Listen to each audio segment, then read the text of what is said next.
Cogito, ergo sum. I think, therefore I am. These three words, deceptively simple in appearance, stand among the most famous phrases in the entire history of philosophy. They are carved into the intellectual DNA of Western thought, echoing through centuries of inquiry into truth, knowledge, and existence itself.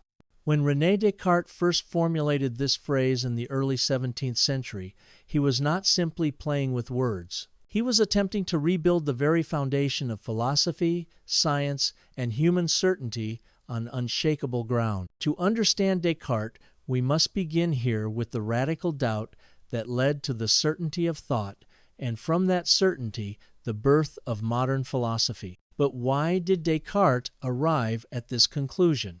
Why did he feel compelled to strip away centuries of inherited wisdom, religious authority, and scholastic tradition, only to declare that the only undeniable truth is his own active thinking? The answer lies in the world he inhabited, the doubts that haunted him, and the intellectual courage that drove him. Descartes lived at a time of intellectual upheaval, when the old medieval worldview was crumbling and new scientific methods were beginning to reshape humanity's understanding of reality. In this storm of ideas, Descartes sought absolute certainty, a foundation so firm that no skeptic, no deceiver, not even his own doubts could shake it. To appreciate Descartes' revolution, we must glance at the intellectual world he inherited. For centuries, European thought was dominated by scholasticism, a system blending Christian theology with the philosophy of Aristotle. Scholars debated endlessly in universities using Aristotelian categories: substance, form, cause, potentiality, actuality. Knowledge was framed within the hierarchy of the Church and its theological certainties. Truth came from authority, tradition, and reason, tightly bound by faith. But by the late 1502, this world was under strain. The Reformation had shaken the religious unity of Europe, sparking wars of religion and deep spiritual doubt. Meanwhile, the scientific revolution was gathering momentum. Copernicus had displaced Earth from the center of the universe. Galileo's telescope revealed moons orbiting Jupiter. Kepler discovered that planets move in ellipses, not perfect circles.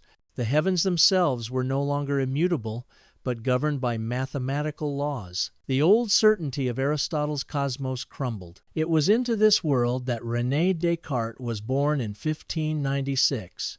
His life would span a time of turbulence where old certainties were vanishing and new methods of inquiry were desperately needed.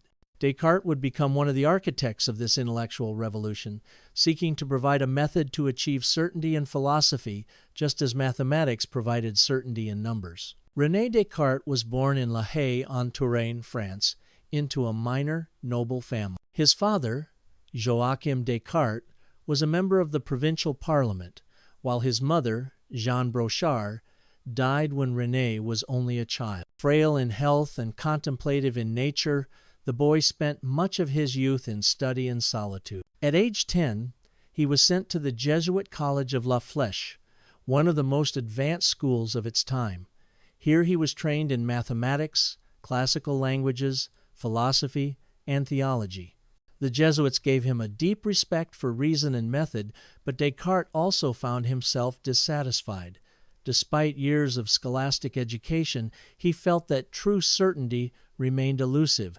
The arguments seemed endless, the authorities contradictory. If Aristotle and Aquinas could be questioned, then where could unshakable truth be found? It was here that the seeds of doubt began to take root in Descartes' mind. He would later write that he discovered how nothing in philosophy is free from doubt, and yet this dissatisfaction did not leave him despairing. Rather, it fueled a lifelong quest to find a new foundation for knowledge that no skepticism could destroy. After completing his education, Descartes did not immediately plunge into philosophy.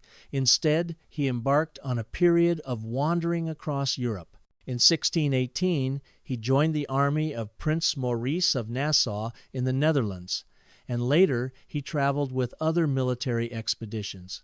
Descartes was less interested in combat than in the opportunities for travel, study, and reflection. It was during these years that he encountered great minds, studied mathematics and mechanics, and began to form his own vision of knowledge. One famous moment occurred in 1619 when, while wintering in Germany, Descartes experienced a series of dreams that he interpreted as revelations. These dreams convinced him that he had a divine mission to discover a new method that would unify science and philosophy, a method that would bring certainty to human thought. This experience was pivotal. From then on, Descartes would devote himself to the quest for an indubitable foundation for knowledge. What made Descartes unique was not simply his skepticism, but his methodical use of doubt. Unlike mere skeptics, who concluded that nothing could be known, Descartes used doubt as a tool. He resolved to treat as false everything that could possibly be doubted, no matter how seemingly obvious. Could his senses be trusted? No, for sometimes they deceive objects, appear small at a distance. Straight sticks look bent in water. Could reason itself be trusted? Perhaps not, for even in mathematics people make errors. Could the world itself be trusted? Perhaps not, for it was possible that a powerful deceiver, an evil demon, as he imagined, was manipulating his thoughts. This radical doubt seemed to leave nothing standing. Yet in this abyss Descartes discovered one truth that could not be doubted, the very fact that he doubted. If he was deceived, if he was mistaken, then at least he must exist to be deceived or mistaken. Thus emerged the famous certainty, Cogito ergo sum, I think, therefore I am. Here was a foundation no skeptic could destroy. Even if all else were false, the act of thinking proved the thinker's existence. But Descartes did not stop with the cogito. He sought to rebuild all of philosophy upon this secure foundation. If the thinking self was indubitable, then from there one could establish the existence of God, the reality of the external world, and the principles of science. Descartes' philosophy thus moved from radical doubt to a reconstruction of knowledge. The cogito was not merely a clever phrase, it was the cornerstone of a new architecture of thought. It symbolized a shift from reliance on tradition and authority to reliance on reason and the individual mind. It was, in a sense, the declaration of intellectual independence for modern humanity. When Descartes published his ideas in works like the Discourse on Method, 1637, and the Meditations on First Philosophy, 1641, the impact was enormous. He challenged not only the scholastics, but also the very basis of how knowledge was pursued. His insistence on clarity, certainty, and method inspired later philosophers such as Spinoza, Leibniz, and Kant. His mathematical method paved the way for analytic geometry, which in turn laid foundations for calculus and modern physics. Above all, Descartes' cogito declared that certainty begins within the human mind.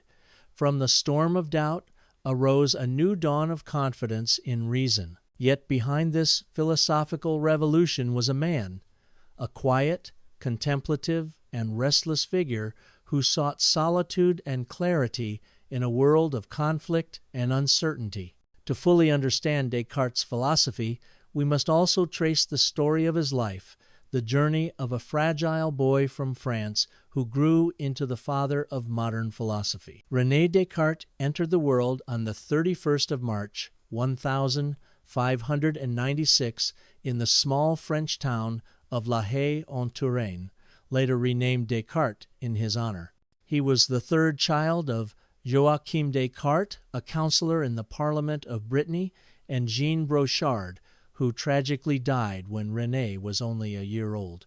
From the beginning, his life carried the imprint of fragility. He was a weak child, plagued by poor health, often considered too delicate for the rough play of his peers. It was this physical frailty that shaped much of his childhood.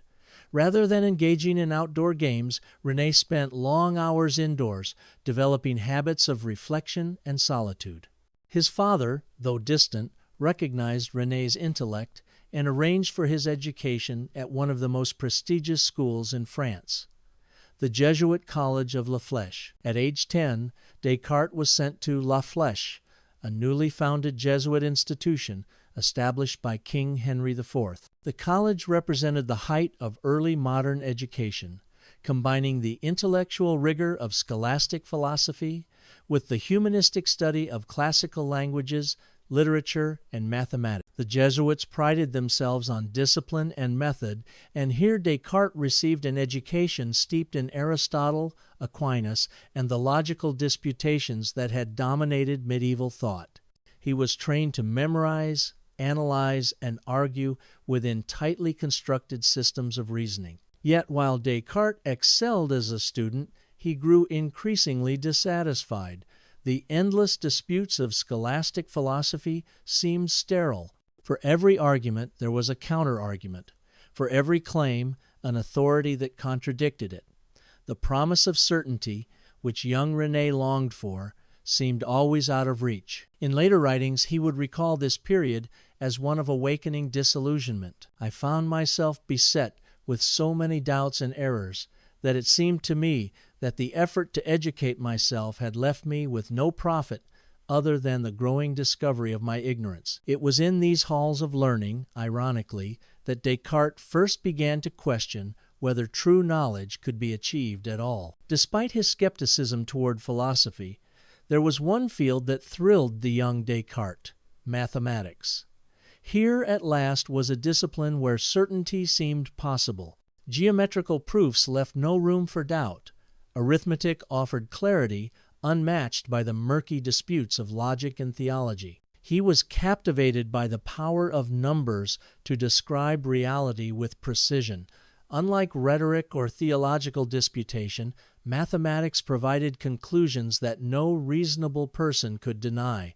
If philosophy was plagued by endless quarrels, mathematics offered a glimpse of truth. This revelation would stay with Descartes throughout his life. He would later seek to bring the certainty of mathematics into philosophy, to create a method of thought as precise and reliable as a geometric proof. Alongside mathematics, Descartes absorbed the broader cultural currents of the Renaissance humanism that infused Jesuit education. He studied Latin and Greek, read the works of Cicero and Virgil, and encountered histories of ancient civilizations. These studies broadened his imagination, teaching him that human beings were not bound by one tradition or one authority. This exposure to diverse perspectives encouraged in Descartes a cosmopolitan spirit. He began to see himself not merely as a Frenchman or a Catholic, but as a seeker of universal truths that transcended national and religious boundaries. This openness would later define his intellectual wanderings across Europe. Even as Descartes absorbed knowledge, the contradictions between philosophy, theology, and science gnawed at him. Aristotle's physics taught one thing, but the emerging astronomy of Copernicus suggested another. The Bible spoke of a created cosmos, but mathematicians revealed eternal laws written in the stars. For a young mind yearning for certainty, this cacophony was troubling. Descartes began to wonder, what if everything he had been taught could be questioned? What if the senses deceived, authorities erred, traditions misled? These seeds of doubt, planted in his teenage years, would later blossom into his radical method of skepticism. Descartes' frail health meant that he was often excused from early morning classes. While his peers endured rigid schedules, René was allowed to rise later in the day, a privilege he cherished. These quiet mornings, free from the demands of regimented study, gave him time for private reflection. In these hours of solitude, he cultivated the habit of inner dialogue, thinking through problems alone, testing arguments against himself, probing the depths of his own mind. This discipline of solitary reasoning became the hallmark of his later philosophy. Illness, then, though a burden, became the crucible in which Descartes forged his intellectual independence. By the time Descartes left La Flèche in his late teens, he carried with him both the rich inheritance of classical and scholastic learning and a profound disillusionment with its limitations. He had mastered the tools of logic, rhetoric, and mathematics, but he was not satisfied. As he later reflected, the education of his youth provided knowledge of many things, but certainty about none. This realization propelled him into a restless search for clarity, a search that would take him through military campaigns across the intellectual centers of Europe and into the very heart of doubt. As Descartes stepped into adulthood, Europe itself was convulsed by change. The 30 Years' War loomed on the horizon, reshaping political and religious life. Scientific discoveries challenged the old order. Philosophers sought new foundations for knowledge. In this context, Descartes embarked on his great quest to discover a method that would secure truth against all doubt. The fragile boy from La Haye had grown into a young man poised to challenge centuries of thought. The road ahead would be marked by wandering, dreams, discoveries, and ultimately the creation of a new philosophy. But at its root lay the dissatisfaction he first felt in the classrooms of La Flèche, the yearning for certainty in a world of confusion. As René Descartes stepped into adulthood at the dawn of the 17th century, Europe was in the grip of profound transformation. Political alliances shifted restlessly, religious conflicts fractured the continent, and the early rumblings of the 30 Years' War threatened to engulf nations. It was a time of uncertainty, but also of possibility. For a restless young man dissatisfied with the scholastic learning of his youth, the continent offered a laboratory of experience. Like many of his generation, Descartes turned to travel and military service, not so much out of a thirst for battle, but as a way to broaden his horizons and observe the world. Unlike scholars who confine themselves to cloisters and libraries, Descartes sought knowledge in the field in encounters, landscapes, and the constant testing of his ideas against new realities. In 1618, Descartes enlisted in the army of Prince Maurice of Nassau in the Netherlands. The Dutch Republic was locked in its struggle for independence against Spain, and the Netherlands had become a hub of both military strategy and scientific innovation. Yet Descartes' reasons for joining were not martial. His frail health and contemplative nature made him ill-suited for combat. Instead, he saw the army as a means of travel, financial support, and exposure to practical mechanics and mathematics. It was here that Descartes met Isaac Beeckman, a Dutch mathematician and natural philosopher who became a crucial influence. Beeckman introduced him to problems of mechanics, optics, and algebraic applications, sparking in Descartes the conviction that mathematics could serve as the key to unlocking nature's secrets. Their discussions laid the foundation for Descartes' later development of analytic geometry, the fusion of algebra and geometry into a single method. Though his military career was brief, this period planted essential seeds. The army, paradoxically, became a classroom. Battlefields became lecture halls of the mind. After his time in the Netherlands, Descartes wandered further, joining the army of the Catholic Duke Maximilian of Bavaria in 1619. This brought him into the heart of the early battles of the 30 Years' War. Yet again, his role was more that of an observer than a soldier. He studied fortifications, surveyed landscapes, and quietly reflected on the larger struggle tearing Europe apart. Traveling across Germany, Austria, and eventually into Bohemia, Descartes absorbed the diversity of cultures, philosophies, and political orders. These experiences reinforced his skepticism toward inherited traditions. Every region claimed its own truth. Every authority proclaimed its own certainty. How, then, could anyone claim to possess universal knowledge? This restless questioning reached a climax in the winter of 1619. Stationed in the town of Ulm, Descartes sought shelter from the cold in a small heated room. There, isolated from the noise of war, he underwent one of the most mystical and transformative experiences of his life, the three dreams. Descartes later described the night of the 10th of November, 1619, as a turning point. He was 23 years old, and in his solitude he experienced a series of vivid dreams that he believed were divine revelations, directing him toward his life's mission. The first dream, the tempest. In the first dream, Descartes felt himself overwhelmed by a violent windstorm. Blown helplessly through the streets, he was struck with fear and confusion. The world seemed chaotic, unstable, and threatening. When he awoke, he interpreted this tempest as a symbol of the confusion of knowledge and the dangers of being swept away by uncertainty. The second dream, the thunderclap. In the second dream, he heard a sudden, deafening noise, a thunderclap that filled him with dread. In the dream, he believed it was a divine sign, a call to awaken and pay attention. It symbolized, he thought, the powerful intervention of a higher force guiding him toward his destiny. The third dream, the dictionary and the poem. The third dream was the most profound. In it, Descartes found himself holding a book, a dictionary, and another volume, a collection of Latin poetry. A stranger approached and presented him with a line from the poet Ausonius, Est et non, it is and is not. For Descartes, this dream revealed his vocation, to bring together all knowledge, symbolized by the dictionary, and unite it with wisdom and inspiration, symbolized by the poetry. From this triad of dreams, Descartes concluded that he had been chosen to create a new system of knowledge, a method that would unify science and philosophy, reason and intuition. The violent storm of doubt could be calmed by the order of method. The thunderclap was a divine awakening. The dictionary and poem showed that truth required both precision and imagination. After the dreams, Descartes felt transformed. He believed God had entrusted him with a mission to reform philosophy and science.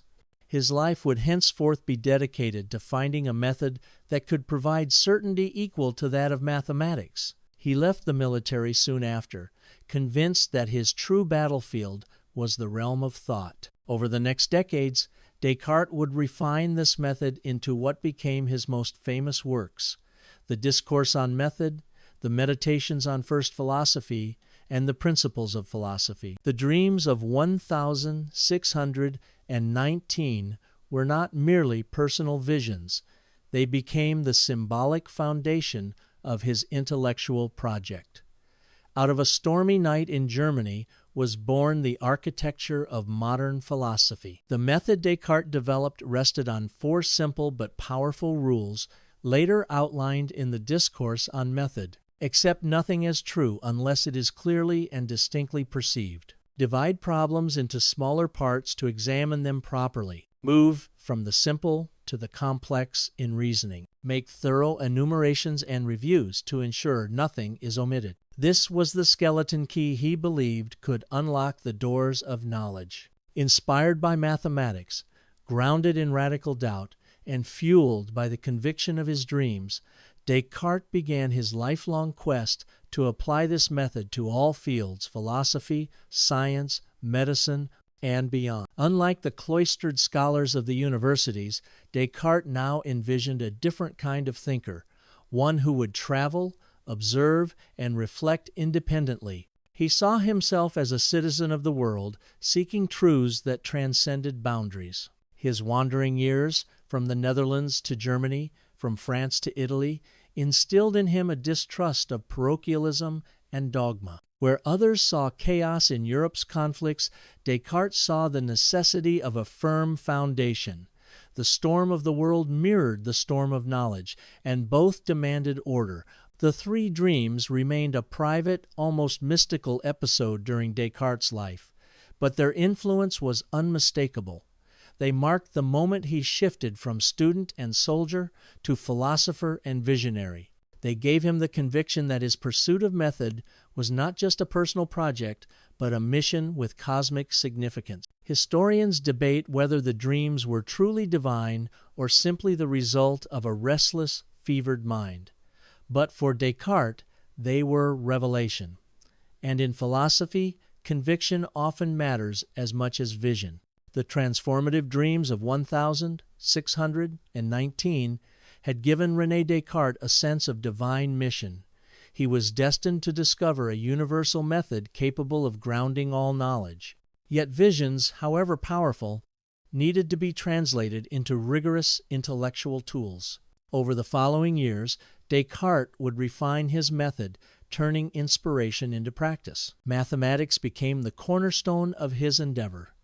For Descartes, no field of human inquiry displayed the same clarity and certainty as geometry and arithmetic. Unlike philosophy, where disputes stretched endlessly, mathematics provided solutions that were universal and irrefutable. 2 + 2 = 4 in every land, under every sky. Geometry proved truths that no skeptic could deny. If philosophy was to be saved from doubt, it must be built upon the model of mathematics. The thinker who had once felt lost in storms of confusion now sought to construct a new architecture of knowledge, brick by brick, proof by proof. Before Descartes, geometry and algebra were largely separate domains. Geometry, inherited from the Greeks, was a study of figures, lines, circles, conic sections based on diagrams and deductive proofs. Algebra, revived from Arabic and Indian traditions, dealt with symbolic manipulation of numbers and equations. Mathematicians struggled to solve complex geometric problems with algebraic tools. Geometry was visual but limited.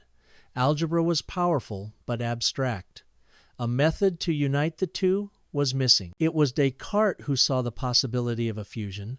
By introducing a system of coordinates, he realized that curves and figures could be represented by equations and equations by curves. Geometry and algebra, long estranged, could now speak the same language. In the early 1632, while living in the Netherlands, Descartes developed the framework that would later appear in his La Géométrie, 1637, an appendix to his famous discourse on method. His breakthrough was simple yet revolutionary. He drew a pair of perpendicular lines, the x-axis and y-axis, and used them as reference points. Any point in the plane could be represented by a pair of numbers, its coordinates. Curves could thus be described by equations. For example, a circle as x squared plus y squared equals r squared. This invention, now known as the Cartesian coordinate system, transformed mathematics. It allowed for the analysis of geometry through algebra and gave birth to what we now call analytic geometry. Problems once solvable only by clumsy diagrams could now be approached through equations. The groundwork for calculus, later developed by Newton and Leibniz, was laid. Physics could now be expressed mathematically, enabling precise descriptions of motion, optics, and mechanics. What Euclid had begun with pure figures, Descartes completed with numbers. A bridge had been built between the visible and the abstract. In 1637, Descartes published his first major work, The Discourse on Method, in French rather than Latin, a radical choice, making it accessible to a wider audience.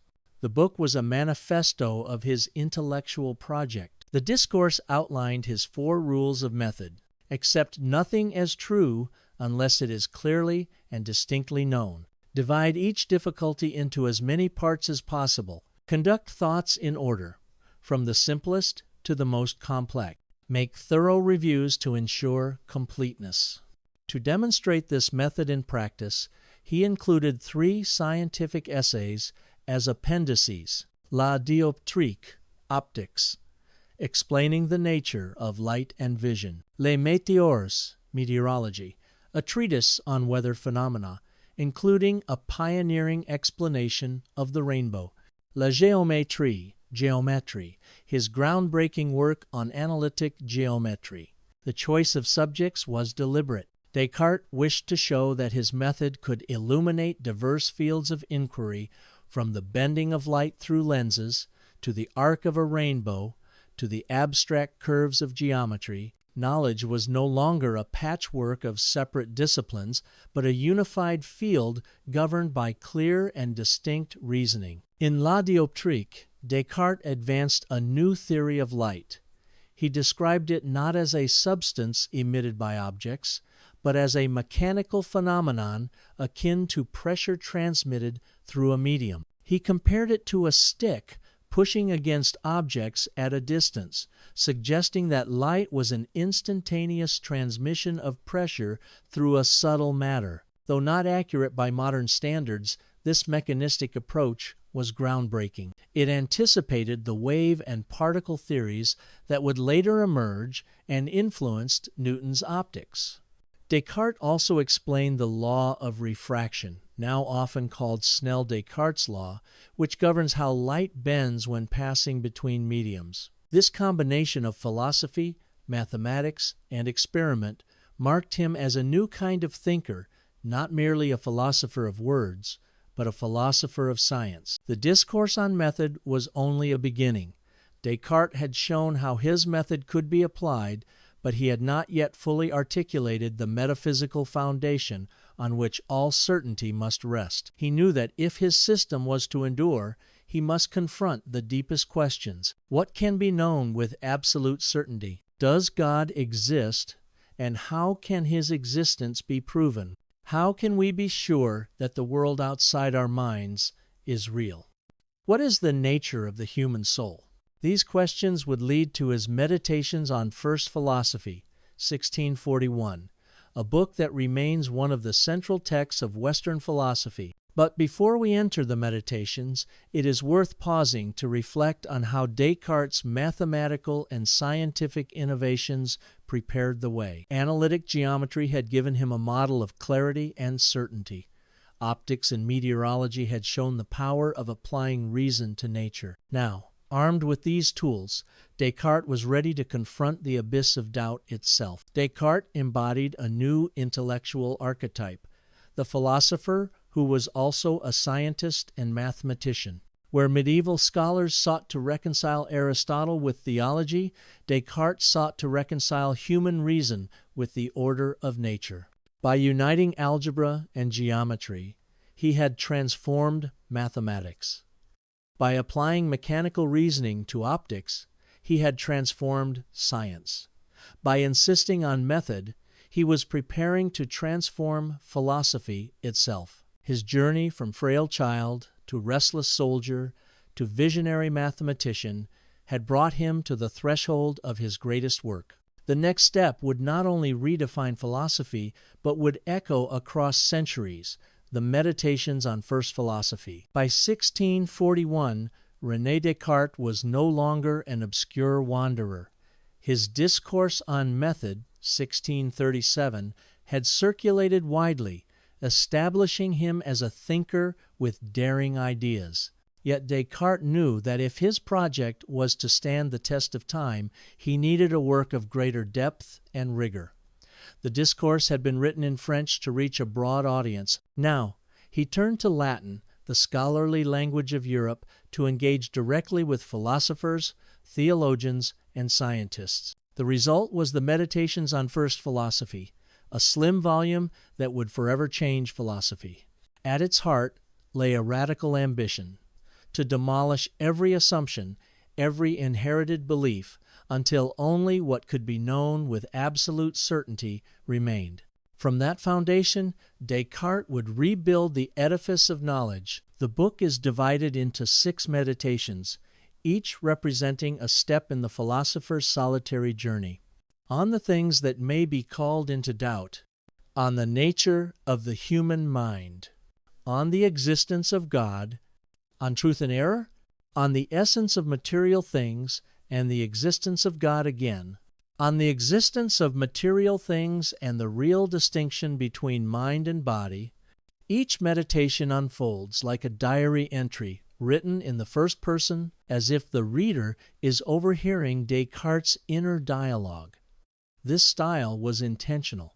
Descartes wanted not to lecture, but to lead readers through the very process of doubt and discovery he himself had experienced. The journey begins with a bold move, methodical doubt.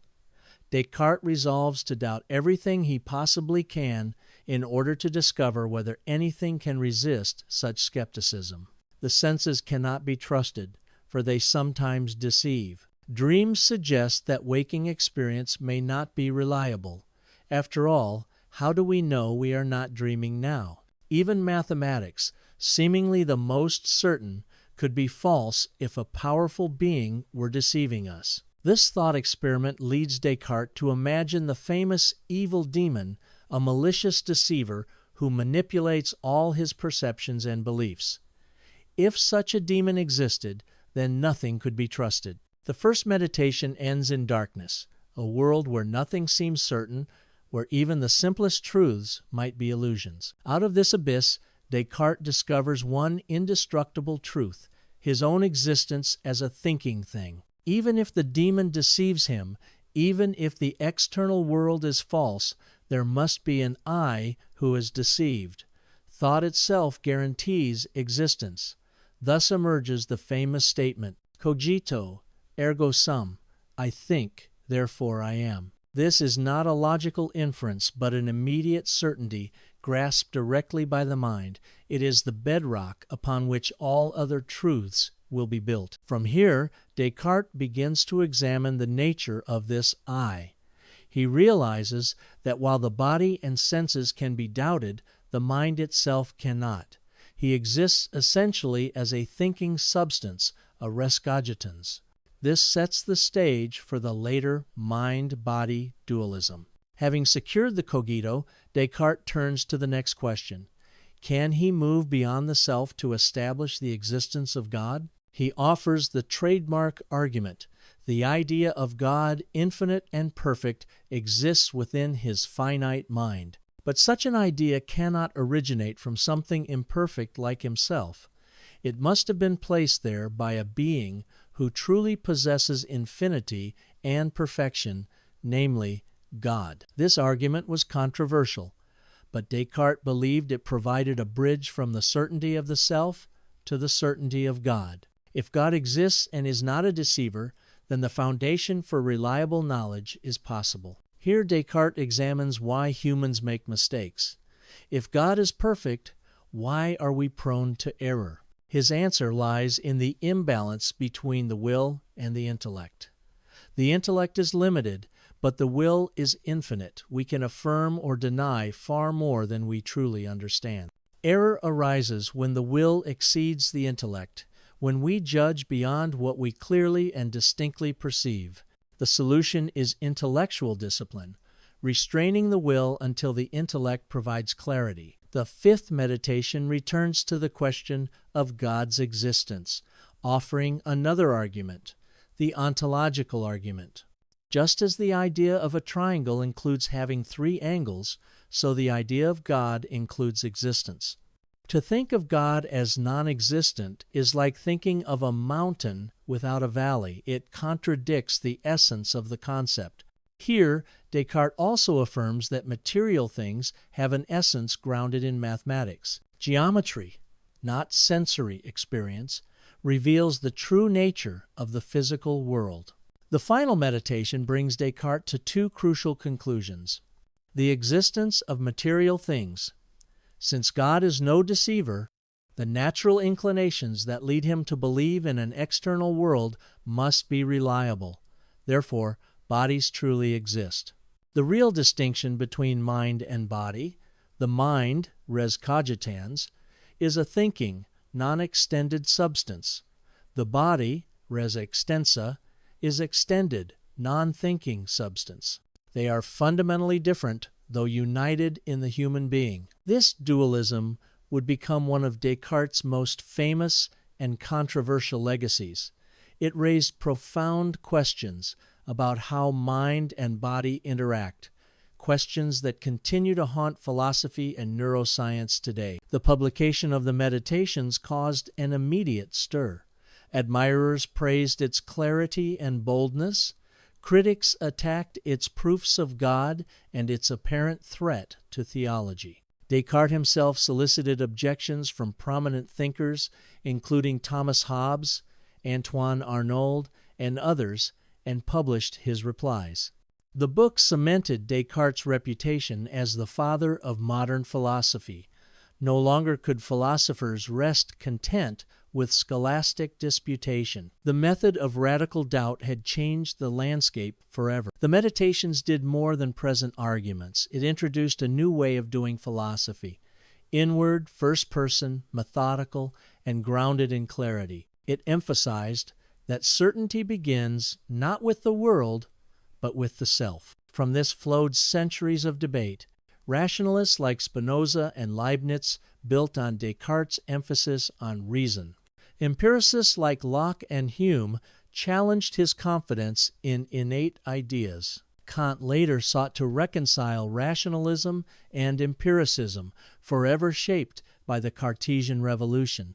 The Meditations marked the birth of modern philosophy, and at its core remained the phrase that began our story, Cogito ergo sum. While René Descartes is remembered as a philosopher, he saw no sharp divide between philosophy and science.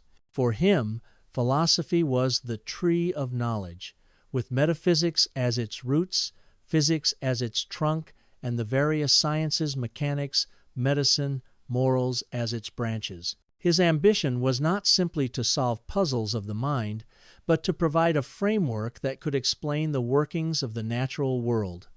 He sought laws of nature as clear and distinct as the proofs of geometry. In this way, Descartes was as much a scientist as he was a philosopher. Indeed, in his time, the word scientist did not exist. To be a philosopher was to seek understanding of all reality. Descartes' physics rejected the Aristotelian vision of the cosmos, which had divided the universe into two realms, the perfect heavens and the imperfect earthly sphere. Instead, he envisioned a single, unified physical reality governed by mechanical laws. Corpuscularianism. Descartes proposed that the universe consisted entirely of matter in motion. He denied the existence of a vacuum space was always filled with matter, however subtle. This matter could be divided infinitely into tiny particles, whose movements explained all physical phenomena. Vortices in the cosmos. He imagined the universe as filled with swirling vortices of subtle matter carrying the planets around the sun. While this model was later displaced by Newton's law of gravitation, it reflected Descartes' desire to explain celestial motion in purely mechanical terms. Laws of nature.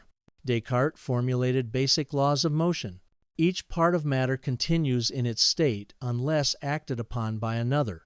Motion is transferred in collisions according to certain rules of conservation. The universe as a whole conserves the same quantity of motion.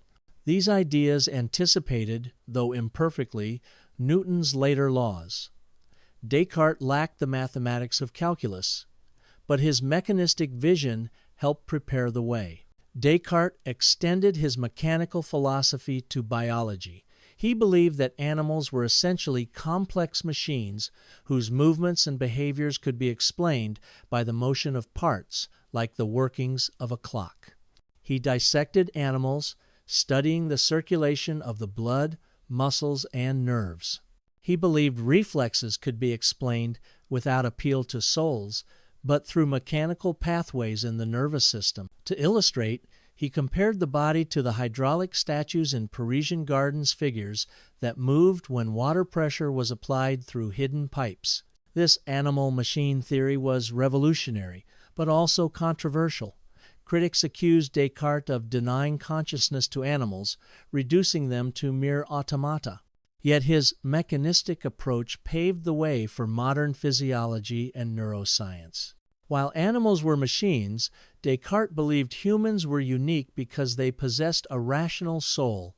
This led to his famous mind-body dualism. The body is an extended, mechanical thing, res extensa. The mind is a thinking, immaterial thing, res cogitans.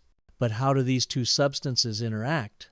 Descartes speculated that the connection lay in the pineal gland, a small organ deep in the brain. He believed it served as the seat of the soul, where immaterial thought influenced the flow of animal spirits through the nerves. Though modern neuroscience rejects this theory, the problem of how consciousness arises from physical processes remains a central mystery, a testament to Descartes' enduring relevance. Descartes' mechanistic view also shaped his approach to medicine.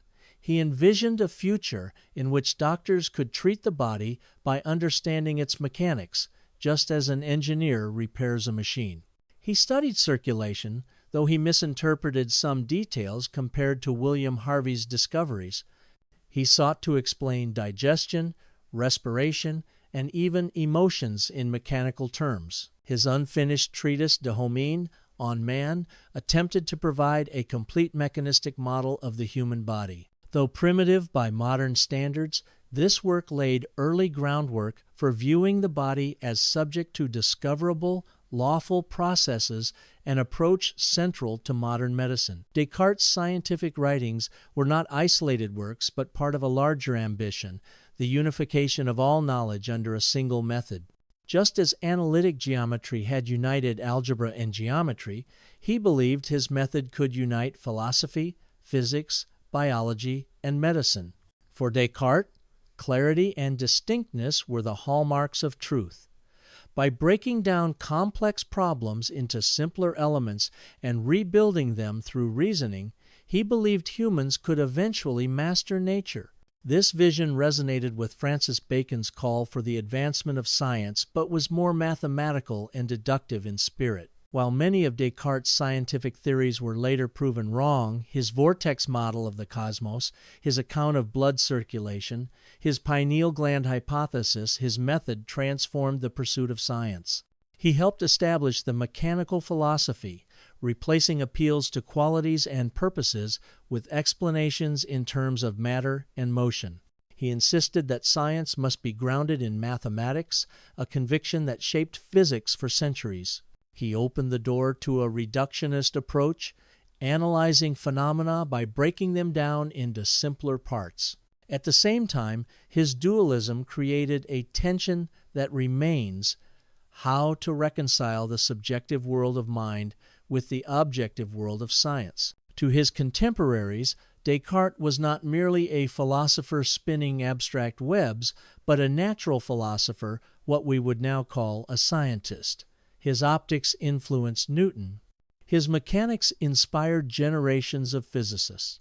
His biology anticipated reflex theory. And yet, what made Descartes unique was that he never separated these pursuits from philosophy.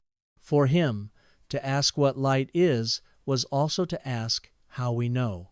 To study the body was also to question the soul. His science was part of a broader metaphysical vision, and his metaphysics was inseparable from his science. René Descartes lived in a time when the boundaries of thought were tightly guarded by church and state.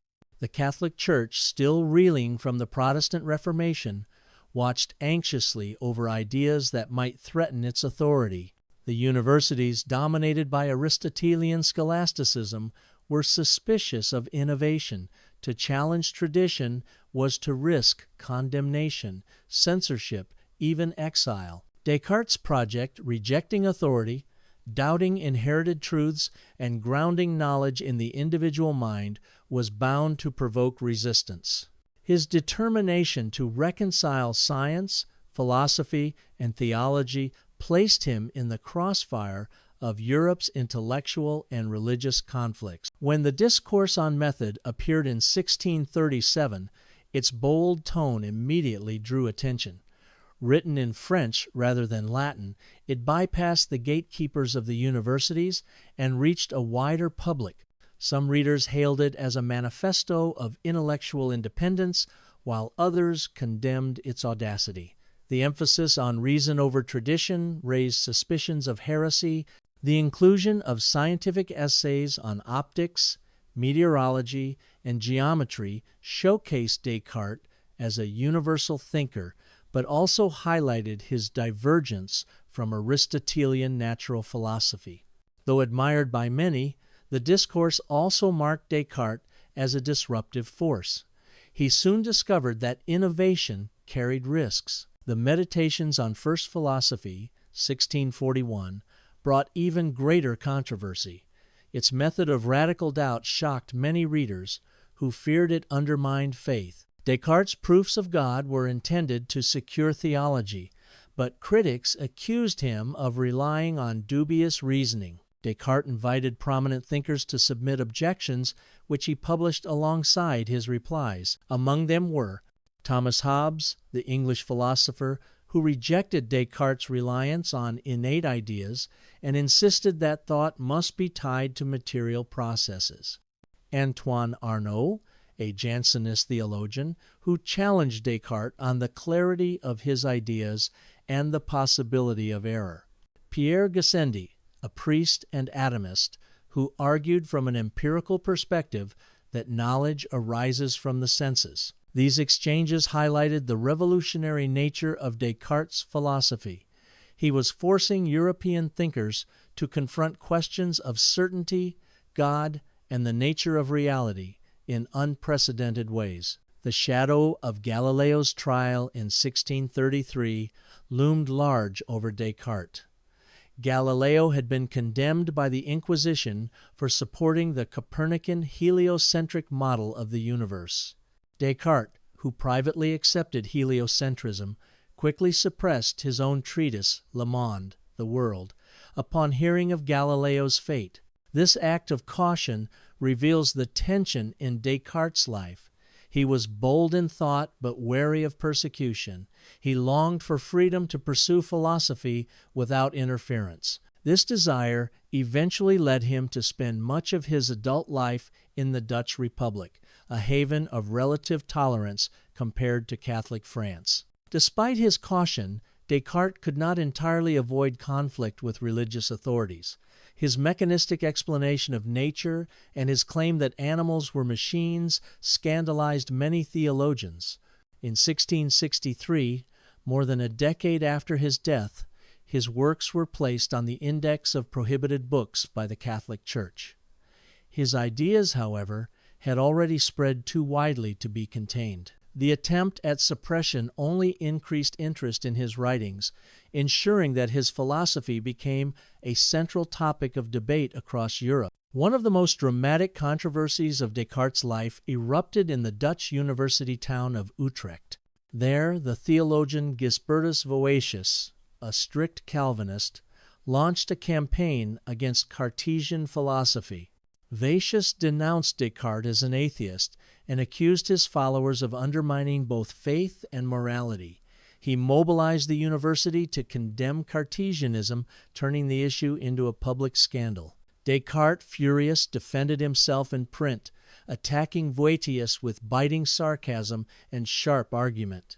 This Utrecht crisis revealed how divisive his philosophy had become. To some, he was the herald of a new rational age. To others, a dangerous heretic threatening the foundations of society. Behind the controversies lay a man of delicate health and restless spirit. Descartes often sought solitude, living quietly in the Netherlands for over 20 years, moving frequently to avoid unwanted attention. He longed for peace, but was constantly drawn into disputes. His correspondence shows a man both combative and cautious, proud of his discoveries, yet sensitive to criticism. The burden of defending his philosophy weighed heavily on him. At the same time, he pursued friendships with scientists, theologians, and even royalty. His network of correspondence stretched across Europe, making him one of the most connected intellectuals of his age. Despite opposition, Descartes' philosophy spread rapidly. His emphasis on method, clarity, and reason appealed to a new generation of thinkers dissatisfied with scholasticism. Universities in the Netherlands, France, and beyond saw the rise of Cartesian circles, groups of students and professors who debated his ideas. The mechanistic worldview of Descartes influenced medicine, physics, and metaphysics. His dualism sparked debates about the soul, free will, and the relationship between mind and body. His critics could not ignore him. His supporters could not be silenced. It is tempting to see Descartes as a rebel, but he saw himself differently.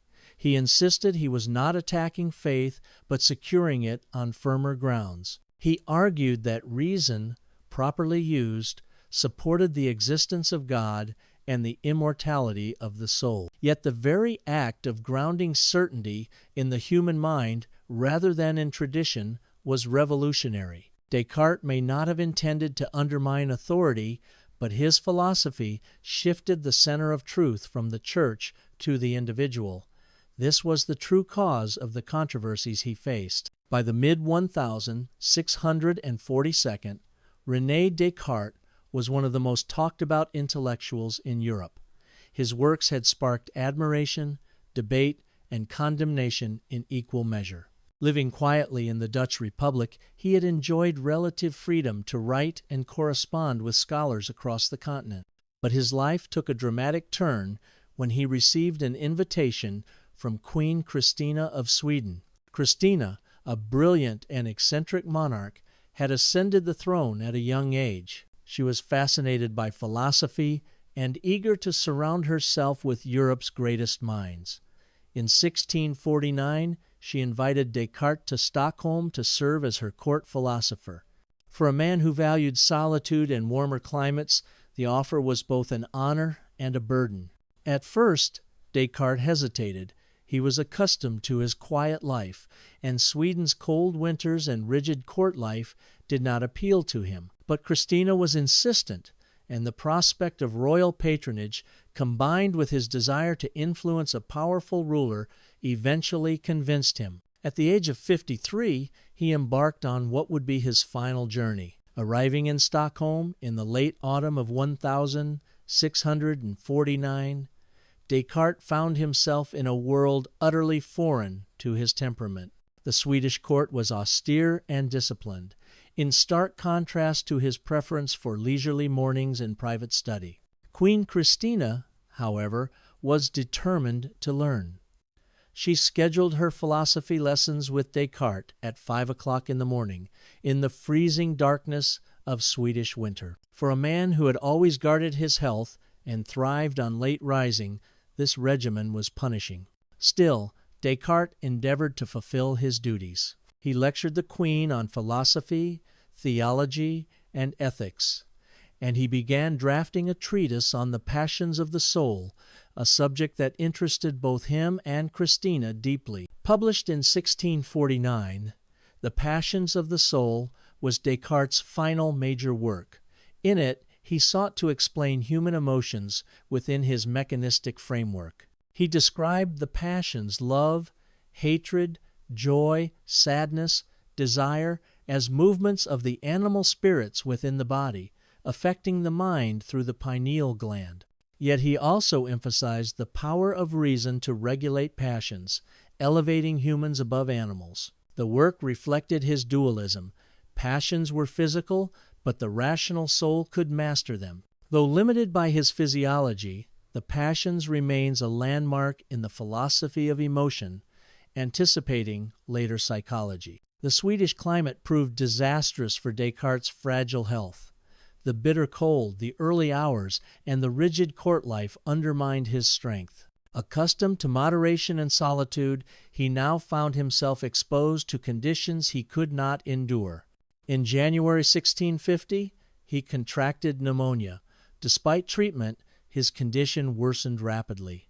On the 11th of February, 1650, René Descartes died in Stockholm at the age of 53. For a man who had sought certainty in the midst of doubt, death came swiftly and unceremoniously, far from his homeland. The news of Descartes' death spread quickly across Europe.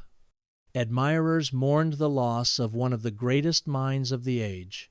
Critics saw it as the silencing of a dangerous thinker. Queen Christina, though saddened, soon moved on to other interests, leaving Descartes' legacy to be debated by scholars and philosophers. His body was buried in Stockholm, but his remains would not rest there long. In 1666, they were exhumed and returned to France, where they were reinterred in the Abbey of Saint-Germain-des-Prés in Paris.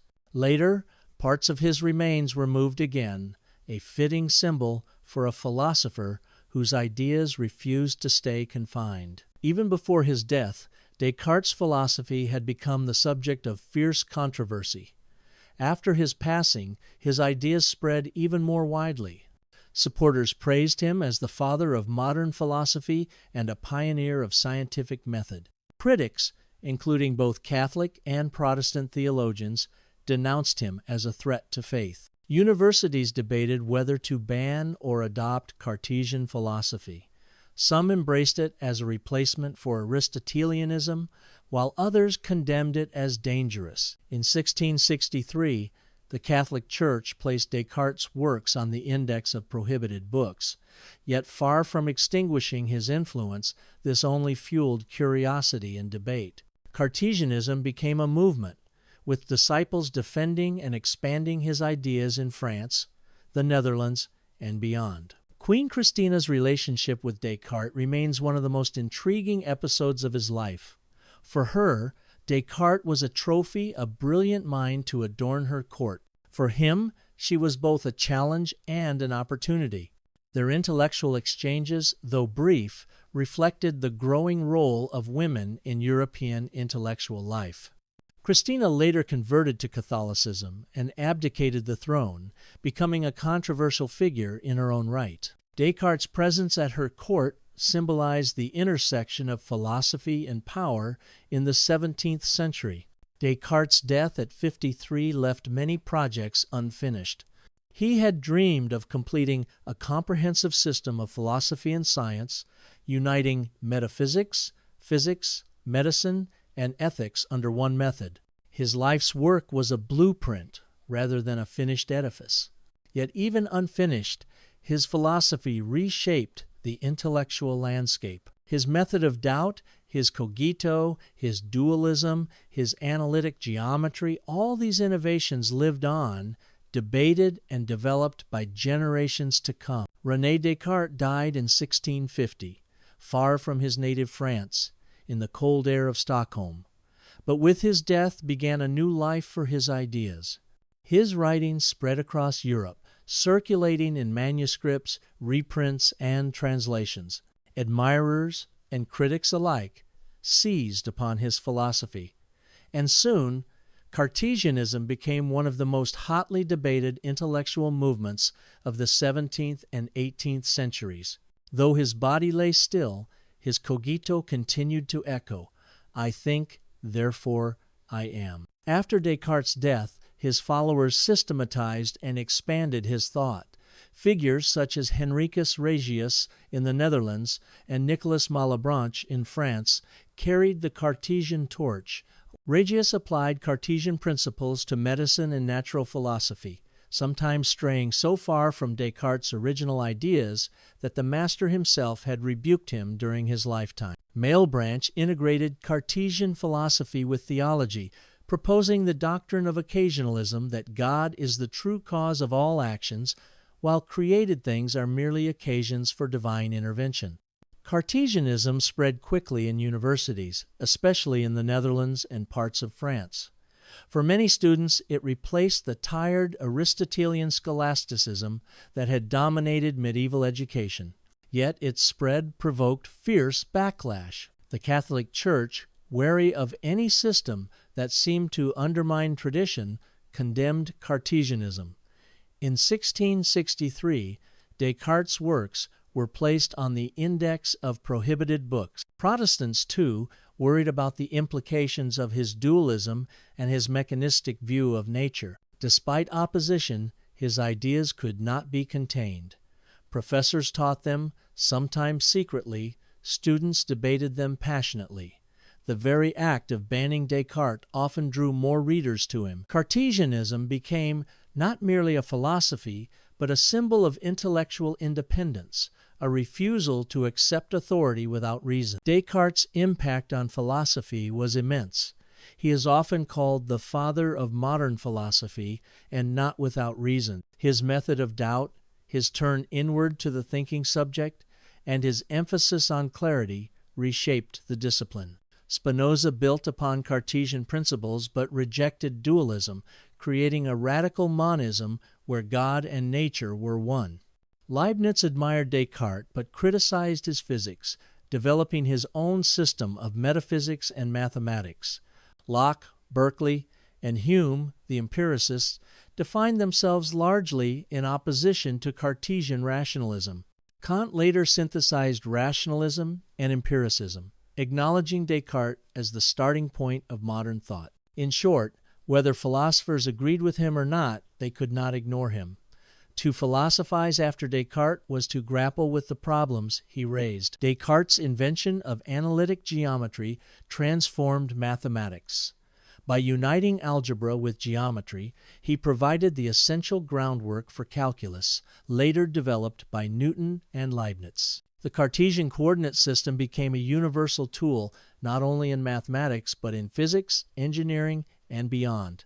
It allowed curves, motions, and physical laws to be represented precisely, bridging the gap between abstract thought and empirical reality. Every student today who plots a graph on an x minus y axis is, knowingly or not, a child of Descartes. Descartes' mechanistic vision inspired generations of scientists. His idea that the natural world could be explained in terms of matter and motion anticipated the mechanical physics of Newton. In optics, his law of refraction, shared with Snell, laid foundations for the science of light. In biology, his mechanistic view of animals as machines provoked debate, but also pushed physiology toward a more scientific approach. In physics, his laws of motion, though imperfect, paved the way for Newton's refinement. Though many of his specific theories were eventually superseded, his insistence that science must be mathematical, mechanistic, and grounded in reason remained influential. The Enlightenment of the 18th century owed much to Descartes. His emphasis on reason over tradition resonated with thinkers who sought to liberate humanity from superstition and tyranny. Voltaire admired Descartes, calling him the first who dared to use reason without prejudice. Diderot and the encyclopedists built upon Cartesian rationalism to create a comprehensive vision of human knowledge. Rousseau, though critical of rationalism's excesses, could not escape the Cartesian legacy of individual autonomy. The Enlightenment's faith in reason, science, and progress was in many ways the flowering of seeds planted by Descartes. Descartes' dualism, however, became a lasting source of difficulty. By separating mind and body into distinct substances, he raised the interaction problem. How can an immaterial mind influence a material body? This question haunted philosophy and science for centuries. Some tried to resolve it by denying the reality of the mind, materialism, others by denying the reality of the body, idealism. Still others, like Kant, sought a synthesis. Even today, in the era of neuroscience and artificial intelligence, the mind-body problem remains unresolved, an echo of Descartes' daring but incomplete vision. To admirers, Descartes was a genius who liberated philosophy from dogma and gave birth to modern science. To critics, he was a dangerous rationalist who severed mind from body, man from nature, and reason from experience. The truth lies somewhere between. Descartes was both revolutionary and flawed, both a builder of systems and a sower of paradoxes. His greatness lay not in providing all the answers, but in forcing humanity to ask the right questions. Through all the debates, one phrase endured: Cogito, ergo sum. Its simplicity and power continue to captivate thinkers and students alike. To some, it is the ultimate foundation of certainty. To others, it is the beginning of a dangerous subjectivism. To all, it is unforgettable. With those words, Descartes inscribed himself into the canon of world thought, ensuring that as long as humans seek truth, his voice will be heard. René Descartes' life was not long by modern standards, just 53 years, but in that span he reshaped the way humanity thought about itself and the universe. From a frail boy in La Haye to a restless wanderer across Europe, to the philosopher who declared Cogito ergo sum, his journey embodied the quest for certainty in an age of doubt. He lived in a Europe torn by religious wars and intellectual upheaval. Old certainties were crumbling, new sciences were emerging. In this crucible, Descartes forged a philosophy that placed the thinking subject at the center of knowledge. His method of doubt, his dualism, and his vision of a mechanistic universe redefined the boundaries of philosophy and science. Descartes dreamed of a comprehensive system, a tree of knowledge, where metaphysics rooted physics and physics branched into medicine, ethics, and beyond. Yet his life was cut short before he could complete it.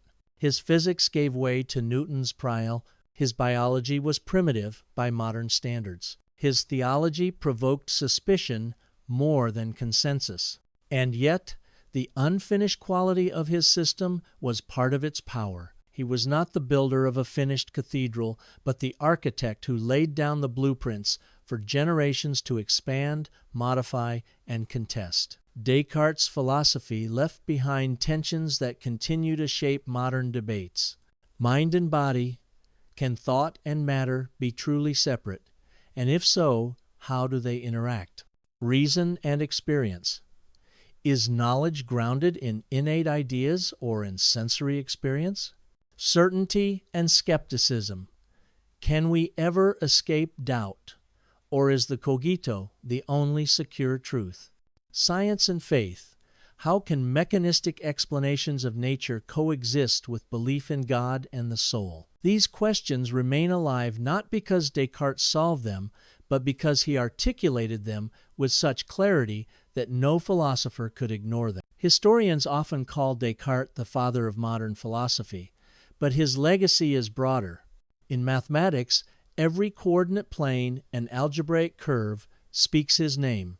In science, his insistence on mechanistic explanation paved the way for modern physics and biology.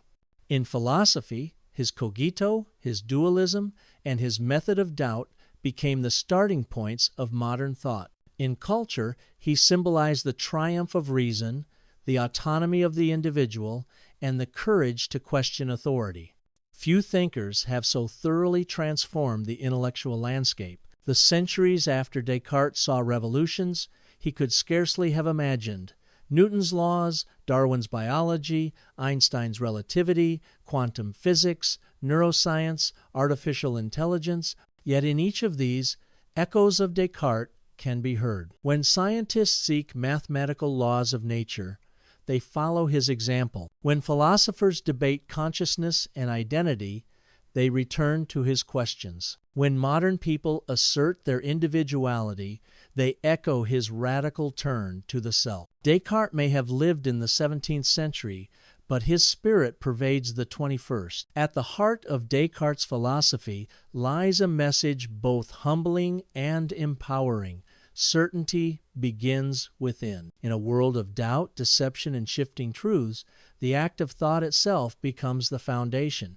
To think is to exist, to doubt is to affirm. This insight, simple yet profound, continues to inspire those who seek clarity in confusion. The cogito is not just a philosophical proposition, it is a reminder that every human being carries within the power of reason, the light of thought, the capacity to question and to know. René Descartes did not close the book of philosophy, he opened it anew. His questions remain, his tensions endure, his legacy continues. To study him is not to find final answers, but to be drawn into the ongoing adventure of thought. In this sense, Descartes is not only a figure of the past, but a companion in the present. He walks beside us whenever we doubt, whenever we reason, whenever we seek clarity in a world of confusion. And so, the story of Descartes ends where it began, with a phrase that will echo as long as minds continue to think. Cogito ergo sum. I think, therefore I am.